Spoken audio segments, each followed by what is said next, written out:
Hi, my name is James Toto. Welcome back to Liquid Lunch. I'm filling in for John Tobacco, who has gone big time. God bless that man. And if you want, we have a clip coming up here with Matt Gaetz on why he is supporting Trump's veto of the defense bill. So please listen in and take a look at this. Oppose the NDAA not because I'm against our troops, but because I love them so much.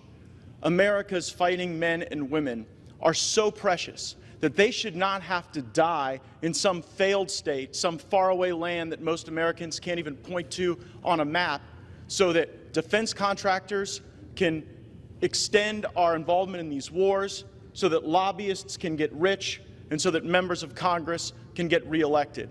This good bill has been hijacked by the forever war lobby and their bought and paid for allies in the United States Congress. It puts barriers in the way of an administration that wants to bring our troops home and put America first.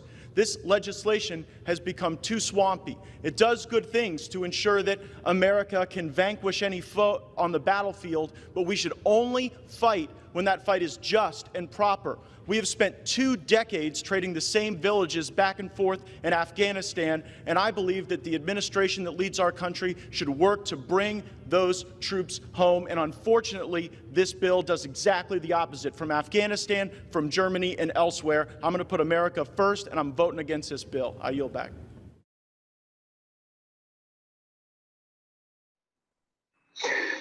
That was Matt Gaetz speaking on why he's in favor of Trump's veto of the defense bill. And as a veteran myself, I can understand that completely, 100%. It's quite disconcerting when you see our legislators abuse the power that they have, and what they're doing is they just keep feeding the machine for war. Then a popular question that was asked before is, can you win the war? The more popular question was, can you win the peace? The folks that are over there in these countries, whether it's in Afghanistan or Iraq, the government has got to be able to stand on its own and support their own people.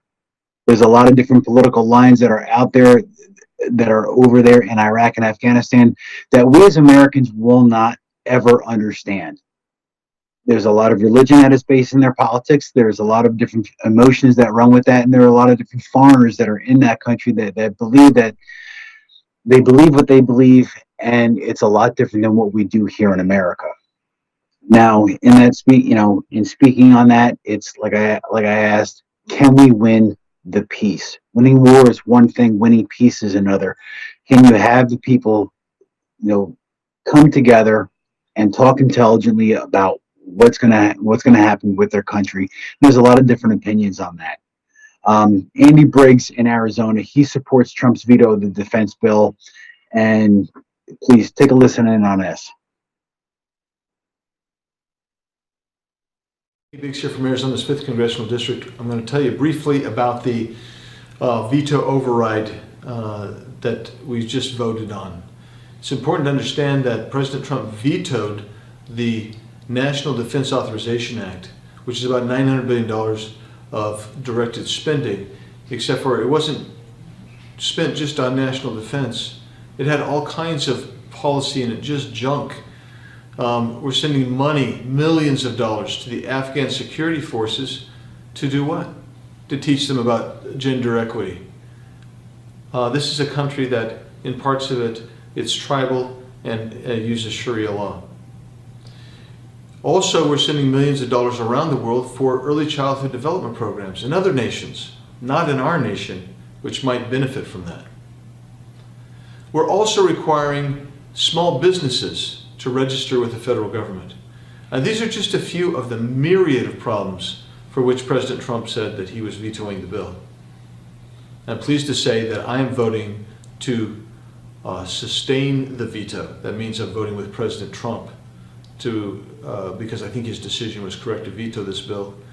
And it's a crying shame because the most egregious portion of this is to limit the use of the authority given to the Commander-in-Chief within the Constitution to move and deploy troops.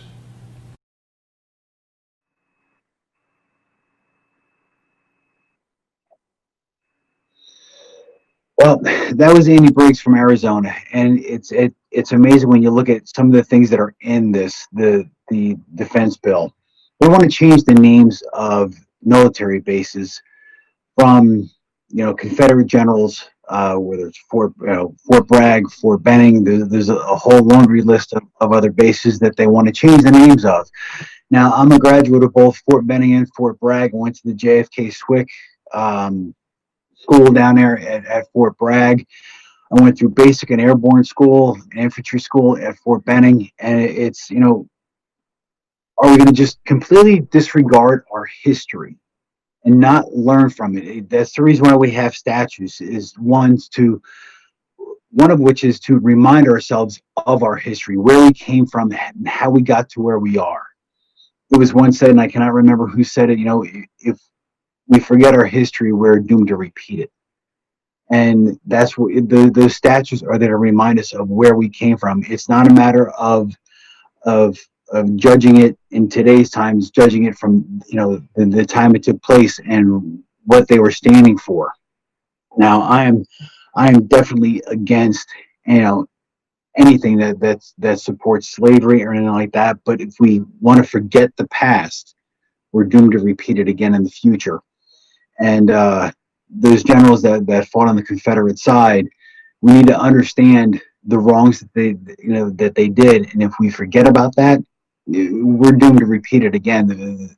Not exactly in the way it happened back then, but the way it's going to happen in the future. It's one of those things that when you look at it and you come to understand, these statues are erected to remind ourselves of the mistakes that we made, mistakes that men who are fallible, people are fallible. It's they make mistakes and we move on from there. If we choose to forget those the mistakes that they made, it's not going to have a positive impact on our future. And we need to understand where we came from, how we got to where we are today, and be able to go forward and move together as a nation. And removing the statues, and there was a high school out in California that wanted to take down George Washington, and then they want to take down Abraham Lincoln, and then they want who's next? Who's next on the list? Who's next on their agenda? That it just does not bode well for America. These are the questions that you need to ask, and there are people who are going to agree with me and people who are going to disagree with me. And I want to hear your comments on that as to and why you disagree. What is leading you to your decision-making process, whether you agree or disagree on tearing down these statues. So coming up, we have Veto.